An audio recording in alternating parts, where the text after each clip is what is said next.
नमस्कार, मी अजिंक्य भातंब्रेकर. तुम्ही पाहताय न्यूज 18 लोकमत. बुलेटिनची सुरुवात ब्रेकिंग न्यूजनं आपण करणार आहोत. अमित चांदोलेंचा जामीन अर्ज फेटाळून लावण्यात आलेला आहे. टॉप सिक्युरिटी घोटाळा प्रकरणी ईडीनं चांदोलेंना अटक केलेली आहे. चांदोले प्रताप सरनाईक यांचे निकटवर्तीय आहेत आणि या अमित चांदोलेंचा जामीन अर्ज मुंबई सत्र न्यायालयानं फेटाळून लावलेला आहे. अधिक माहिती या संदर्भातली आपण जाणून घेणार आहोत. आपल्या सोबत आपले प्रतिनिधी अजित मांढरे आहेत फोन लाईनवरनं. अजित, प्रताप सरनाईकांचे निकटवर्तीय असणाऱ्या चांदोलेंचा जामीन अर्ज फेटाळला गेलेला आहे, काय सांगता येईल याबद्दल? अजिंक्य, मुंबई सेशन्स कोर्टानं हा जामीन अर्ज फेटाळलेला आहे. अमित चांदोले ही ती व्यक्ती आहे ज्याला या संपूर्ण टॉप सिक्युरिटीच्या घोटाळ्या प्रकरणातील महत्वाची व्यक्ती मानली जाते. ईडीच्या ज्या अधिकाऱ्यांचं म्हणणं होतं त्यानुसार अमित चांदोले याचा चौकशी जी आहे ती अजून करणं बाकी आहे, कारण का चौकशीच्या मध्यावधीत त्याला त्या ठिकाणी न्यायालयीन कोठडीत देण्यात आली होती. त्याच पद्धतीनं अजून देखील तपास सुरू आहे. बऱ्याच अशा महत्वाच्या व्यक्तींचे जबाब नोंदवायचे आहेत. त्यामुळे जर अमित चांदोले जामिनावरती गेला तर त्या ठिकाणी जे साक्षीदार आहेत किंवा इतर ज्यांची चौकशी करायची आहेत त्यांना त्या ठिकाणी त्रास होऊ शकतो किंवा अमित चांदोले त्रास देऊ शकतो. त्यामुळे या संपूर्ण प्रकरणावरती त्याचा परिणाम होऊ शकतो असा युक्तिवाद जो आहे तो न्यायालयामध्ये करण्यात आला होता आणि त्या अनुषंगे न्यायालयानं अमित चांदोले याचा जामीन अर्ज फेटाळलेला आहे. अमित चांदोले हा न्यायालयीन कोठडीमध्ये आहे. जी माहिती मिळते त्यानुसार ईडी जी आहे ती पुन्हा त्याची त्या ठिकाणी ईडी कस्टडी घेण्यासाठी प्रयत्न करतायत. लवकरच न्यायालयामध्ये त्या ठिकाणी त्याची ईडी चौकशी करता पुन्हा कोठडी मिळावी याकरता ईडी अर्ज दाखल करणार आहे. बिलकुल अजित, धन्यवाद. सविस्तर माहिती आपण दिलीत त्याबद्दल.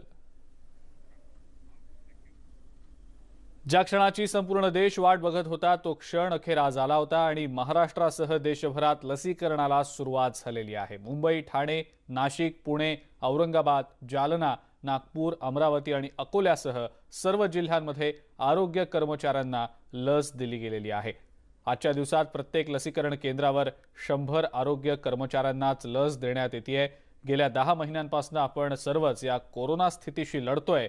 त्यामध्ये ही लस म्हणजे नवसंजीवनीच म्हणायला हवी आणि त्यामुळेच कदाचित ही जेव्हा लस दिली जात होती, दृश्य पहिली या संदर्भातली समोर आली होती, तेव्हा अनेकांना भरून आलं. काहींचे डोळे देखील पाणावलेले होते. आपण आपल्या स्क्रीनवर सध्या हे दृश्य पाहतो आहोत. डोंबिवली, शिर्डी, कोल्हापूर, चंद्रपूर, वाशिम आणि नंदुरबारची ही दृश्य आहेत. कोरोनाशी लढा आता निर्णायक टप्प्यात आलेला आहे. जगातल्या सगळ्यात मोठ्या लसीकरणाला आपल्या भारत देशामध्ये आजपासून सुरुवात झाली आहे. सोबतच ही आणखी काही दृश्य नाशिक, भुसावळ, औरंगाबाद आणि अकोल्यातली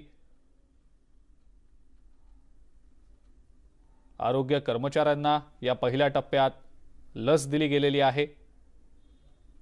मुंबई, डोंबिवली, पुणे आणि रायगड मधली ही दृश्य आपण सध्या आपल्या स्क्रीनवर पाहतो आहोत.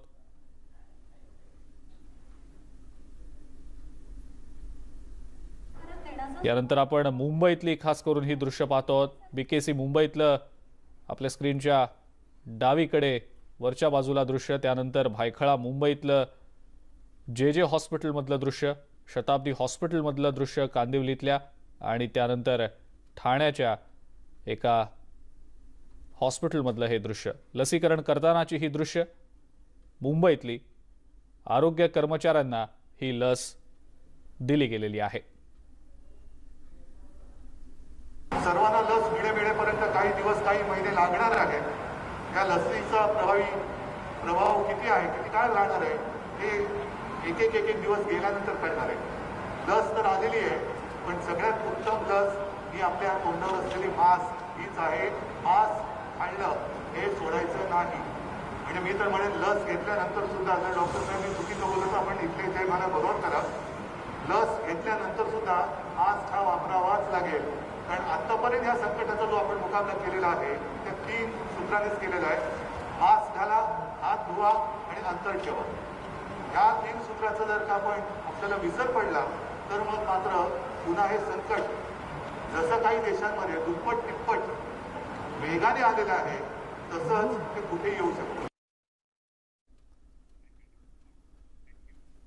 महाराष्ट्रातही प्रत्येक जिल्ह्यामध्ये आरोग्य कर्मचाऱ्यांना लस दिली गेलेली आहे। त्यानंतर आता राज्यातल्या सर्वसामान्यांना लस केव्हा मिळणार यावर आरोग्यमंत्री राजेश टोपे यांनी भाष्य केलंय। ज्यांना लस नाही त्यांनाही लस मिळणार आहे। आता आरोग्य कर्मचारी, नंतर फ्रंटलाईन वर्कर्स आणि त्यानंतर ज्येष्ठ नागरिकांना लस देऊ असं टोपे म्हणाले।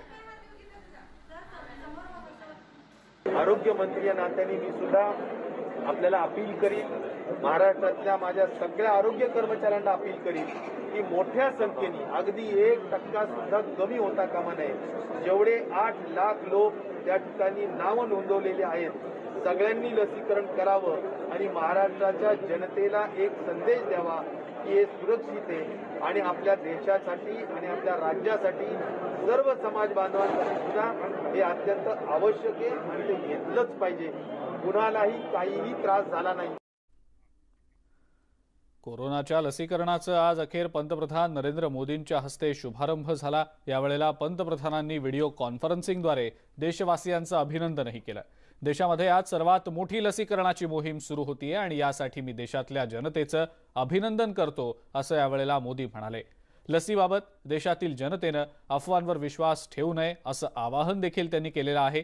कोरोना लसीकरणामध्ये दिल्या जाणाऱ्या पहिल्या डोस नंतर दुसरा डोस घेणं देखील तितकंच महत्त्वाचं आहे। त्यामुळे पहिल्या डोस नंतर जनतेनं गाफील न राहता पूर्वीसारखंच मास्क वापरणं आणि सोशल डिस्टन्सिंगचं पालन करणं सोडू नये असं आवाहन सुद्धा पंतप्रधानांनी यावेळेला केलेलं आहे।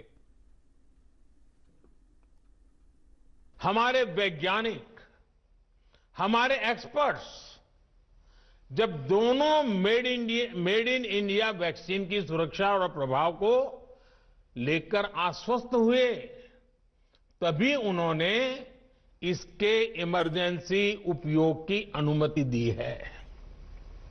इसलिए देशवासियों को किसी भी तरह के प्रोपेगेंडा, अफवाहें, दुष्प्रचार से बचकर रहना है। साथियों, भारत के वैक्सीन वैज्ञानिक, हमारा मेडिकल सिस्टम भारत की प्रक्रिया की पूरे विश्व में बहुत विश्वसनीयता है। नाशिक जिल्ह्यामध्ये लसीकरणाचा मोठ्या उत्साही वातावरणामध्ये शुभारंभ झाला। जिल्हा सामान्य रुग्णालयात उभारण्यात आलेल्या विशेष कक्षात पात्र लाभार्थ्यांना लस द्यायला सुरुवात झाली। लस घेतल्यानंतर दोनही डोस कालावधीत मदिरा सेवन करू नये असे संकेत असल्याचं स्पष्ट करण्यात आलं। पाहुयात या संदर्भात अधिकारी नेमकं काय म्हणतात।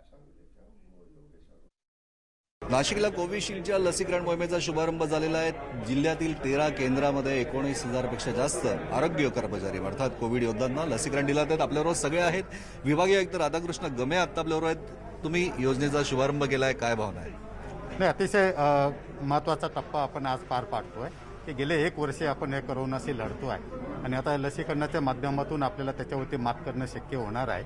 आज आपल्या जिल्ह्या म्हणजे पूर्ण विभागामध्ये 1,32,000 व्हाईल्स आपल्याकडे आलेले आहेत आणि त्याच्यामधनं आज आपण सिव्हिल हॉस्पिटलमधनं सुरुवात करतोय। पहिल्या टप्प्यामध्ये 60,000 कर्मचाऱ्यांना आपण देतोय। पोलीस आयुक्त आहेत दीपक पांडे, आपल्याबरोबर काय सांगाल? दारूबंदीबद्दल तर नियम शासनाचे आहेत आणि त्याच्यासाठी वेगळा एक विभाग बनलेला आहे दारूबंदीचे, एक्साईज डिपार्टमेंट। त्याबद्दल शासन योग्य ते निर्णय घेतील आणि जे काही शासन निर्णय घेतील त्याची अंमलबजावणी केली जाईल। नक्कीच ग्रामीण भागामध्ये कशी तयारी आहे, काय सांगाल? आज आपल्याकडे 6 सेंटर्सवरती ग्रामीण भागामध्ये आपण लसीकरणाचा कार्यक्रम हाती घेतो आहोत आणि ज्या पद्धतीने जिल्ह्यामध्ये तयारी झालेली आहे त्याच पद्धतीने झालेली आहे। काल स्वतः मी कळवणला जाऊन तिथल्या तयारीचा आढावा घेतला आणि माझी खात्री आहे की आमचे कर्मचारी देखील पुढे येतील आणि आज सहभागी होतील लसीकरणामध्ये। नक्की जिल्हा परिषद तैनात आहे, जिल्हा प्रशासन महत्त्वाचं आहे, जिल्हा सामान्य रुग्णालयाची व्यवस्था सगळ्यात महत्त्वाची आहे। कशी तयारी आहे? आपण तर आता मेन लसीकरण केंद्र हे पाहिलेलं आहे, पण जिल्ह्यातील जे संदर्भित होणारे जे रुग्ण आहेत की ज्यांना EFI रिॲक्शन येण्याची शक्यता आहे आणि संदर्भित केले जातील त्याच्यासाठी आपण ICU, संदर्भ सेवा रुग्णालय अशा सर्व ठिकाणी 5-5 बेड ठेवलेले आहेत। आणि तिथे स्पेशालिटी डॉक्टर पण आपण आता तैनात केलेले आहेत. खूप ऐतिहासिक घटना आहे की आज जगातल्या सगळ्यात मोठ्या लसीकरणाची सुरुवात आपल्या देशामध्ये होत आहे. कोविन ॲप्लिकेशनवरचा परफॉर्मन्स अतिशय चांगला आहे. जे काही 13 ठिकाणं आपण निवडली तिथे कुठेही इंटरनेटची समस्या नाही. सर्व ज्या काही पात्र लाभार्थ्यांना SMS आलेला आहे त्याची यादी जनरेट होऊन प्रत्येक स्टेशनमध्ये ठेवण्यात आलेली आहे. कोणताही समज किंवा गैरसमज असेल मनात तर तो बाजूला ठेवा. ही लस योग्य आहे. इम्युनिटी बुस्टर म्हणून ही नक्कीच काम करणार. व्हिडिओ जर्नलिस्ट हेमंत बागुलचा प्रशांत बाग, न्यूज 18 लोकमत. आज संपूर्ण देशभरामध्ये लसीकरण सुरू झालेलं असलं तरीही ही लस 18 वर्षांखालील मुलांना घेता येणार नाहीये. त्यामुळे शाळकरी मुलांच्या लसीकरणाचं काय असा सवाल पालकांना सतावतोय. आणि याच मुद्द्यावर पुण्यातल्या पालकांचं नेमकं काय म्हणणं आहे ते जाणून घेतलंय आमचे प्रतिनिधी चंद्रकांत फुंदे यांनी. देशभरात लसीकरणाच्या मोहिमेला शुभारंभ झालेला आहे. पण ही लस आहे ही ज्येष्ठांची असणार आहे, लहान मुलांची लस नसणार आहे. म्हणजे 18 वर्षाखालील मुलांसाठी ही लस उपयोगाची नाही. किंबहुना लहान मुलांसाठीची लस अजून बनवलेलीच नाही सिरमने किंवा इतर कुठल्याही नाही. त्यामुळे लहान मुलांचं काय, शाळा अजून बंद आहेत, काही शाळा सुरू होणार आहेत. मग पालकांमध्येही भीती आहे, जर लस नाही तर मुलांना शाळेत कसं पाठवायचं, कुठल्या रिस्कवर पाठवायचं. म्हणून आपण हे सगळे पालक आहेत त्यांनाच विचारूया. मला सांगा, मुलांसाठी अजून लसच नाही पण शाळा सुरू होणार आहे, काही अर्थात अजून लहान मुलांच्या शाळा बंद राहणार पण मोठ्यांच्या शाळा सुरू होणार. कालच वर्षा गायकवाड मंत्री यांनी डिक्लेअर केले की 5वी ते 8वी सुरू करणार. मग लहान मुलांच्या लसीचं काय, शाळकरी मुलांच्या? ही खूपच हास्यास्पद गोष्ट आहे की ज्या मुलांसाठी अजून लसच तयार झालेली नाहीये त्या मुलांना आपण डायरेक्टली शाळा सुरू करण्याचं सांगतोय. जरी शाळा सुरू करणं हा ऑप्शनल असेल तरी पण शाळा सुरू करण्याचा एवढा घाट कोणासाठी आणि कशासाठी घातला जातोय याच्यावरच खूप मोठं प्रश्नचिन्ह आहे. साधारण शाळेमध्ये पाण्याची काय सोय आहे, वॉशरूमची काय सोय आहे, त्याची कितपत काळजी घेतली आहे, काही नाही घेतली, म्हणजे काहीच पाठपुरावा न करता डायरेक्टली आपण थोडक्यात लस नाही तर मुलगा शाळेत पाठवणार. हा, आता तरी तसं माझी मनस्थिती नाही पाठवायची. लस नाही तर शाळेत नाही सध्या. लहान वयोगटातील मुलांना शाळेत पाठवणं हे चांगलं नाहीये. मुलांना सोशल डिस्टन्सिंग कसं मेंटेन करावं किंवा सॅनिटेशन स्वतःचं कसं करावं हे अजून समज आलेली नाही. जर 5वी ते 8वीच्या मुलांना बघितलं तर त्याच्यामुळे आत्ता मुलांना शाळेत पाठवू शकत नाही. हे होते सगळे पालक. या पालकांच्या मनांमध्ये अजूनही भीतीचं वातावरण कायम आहे कोरोनाच्या बाबतीत. कारण लहान मुलांसाठी लस अजून तयारच झालेली. त्यामुळे शासन आणि शास्त्रज्ञ लहान मुलांसाठी लस नेमकी कधी बनवणार याकडेच सगळ्या पालकांचे डोळे लागलेले आहेत. व्हिडिओ जर्नलिस्ट गणेश कदम सह चंद्रकांत फुंदे, न्यूज 18 लोकमत, पुणे. बुलेटिनमध्ये एका ब्रेकची वेळ झाली आहे. लगेच परत येतोय. बघत रहा न्यूज 18 लोकमत. ब्रेकनंतर आपल्या सगळ्यांचं पुन्हा एकदा स्वागत. पंतप्रधान नरेंद्र मोदी स्टार्टअप इंडिया संदर्भातल्या एका कार्यक्रमामध्ये संबोधित करतायत. थेट जाऊया तिकडे. हम इंफ्रास्ट्रक्चर, एग्रीकल्चर और बिजनेस जैसे क्षेत्रों में अपने संबंधों को मजबूत कर रहे हैं.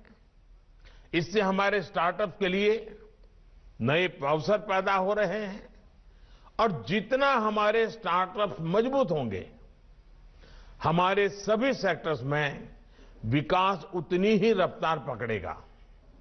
साथियों, व्यक्तिगत रूप से यहां सभी स्टार्टअप्स अपने अनुभवों को एक दूसरे से शेयर कर ही रहे हैं.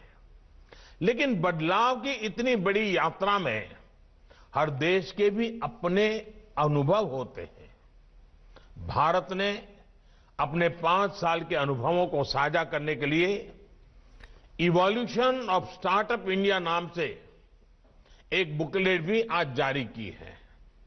मैं चाहता हूं ऐसे ही हर बिम्स्टेक देश भी समय समय पर अपने अनुभवों को एक दूसरे से साझा करें. आपके ये अनुभव हम सबको सीखने में मदद करेंगे. उदाहरण के तौर पर भारत की 5 साल की स्टार्टअप यात्रा को देखिए. जब स्टार्टअप इंडिया मिशन की शुरुआत की गई थी तो हमारे सामने भी कई चुनौतियां थी. लेकिन आज भारत दुनिया के सबसे बड़े स्टार्टअप इकोसिस्टम में से एक है. आज 41,000 से ज्यादा स्टार्टअप्स, 41,000 से ज्यादा स्टार्टअप्स हमारे देश में किसी न किसी अभियान में लगे हुए हैं. इनमें से 5,700 ज्यादा स्टार्टअप्स आईटी सेक्टर में हैं. 3,600 से ज्यादा 3600 से ज्यादा स्टार्टअप्स हेल्थ सेक्टर में बने हैं, तो करीब 1700 स्टार्टअप्स 1700 स्टार्टअप्स एग्रीकल्चर सेक्टर में आए हैं। साथियों, ये स्टार्टअप्स आज बिजनेस की डेमोग्राफिक कैरेक्टर भी बदल रहे हैं। आज भारत में 44% रिकॉग्नाइज्ड स्टार्टअप्स, उसमें महिलाएं डायरेक्टर हैं और बड़ी संख्या में महिलाएं इनमें काम भी कर रही हैं। आज सामान्य आर्थिक बैकग्राउंड से आने वाले युवा भी अपनी प्रतिभा, अपनी सोच को जमीन पर उतार पा रहे हैं। केंद्रीय आरोग्य मंत्री डॉक्टर हर्षवर्धन सर्व राज्यांच्या आरोग्य मंत्र्यांशी चर्चा करतायत। बैठकीच्या माध्यमातून लसीकरणाचा आढावा सध्या घेत आहेत। कोविड के खिलाफ वैक्सीन और उस वैक्सीन के माध्यम से वैक्सीनेशन का प्रोग्राम शुरू करने का आह्वान किया। ये वैक्सीन निश्चित रूप से हम सब के लिए कोविड के खिलाफ जंग में एक संजीवनी के रूप में देश में प्रस्तुत की गई है और कोविड के खिलाफ जो लड़ाई सफलता की दिशा में धीरे धीरे आगे बढ़ रही थी, उस लड़ाई के कदम सफलता की ओर और तेजी से आगे बढ़ेंगे, ये अब लगभग निश्चित सा हमको नजर आता है। 5 महीने से आप सब लोगों ने तैयारी की, उसके लिए बहुत बड़ी संख्या में लाखों इस वैक्सीनेशन प्रोग्राम से जुड़े हुए जमीनी स्तर तक के कार्यकर्ताओं को जो ट्रेनिंग दी गई, उसके लिए आप सब ने मिलकर सहयोग किया।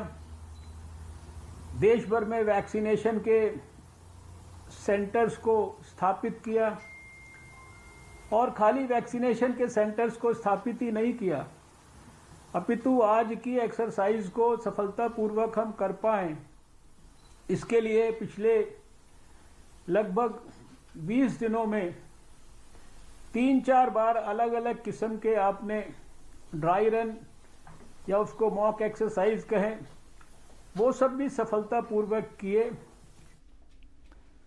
आणि या सगळ्या महत्त्वाच्या बातम्यांसोबतच बुलेटिनमध्ये वेळ झाली आता इथंच थांबण्याची। ताज्या बातम्या आणि अपडेट्ससाठी बघत रहा फक्त न्यूज 18 लोकमत।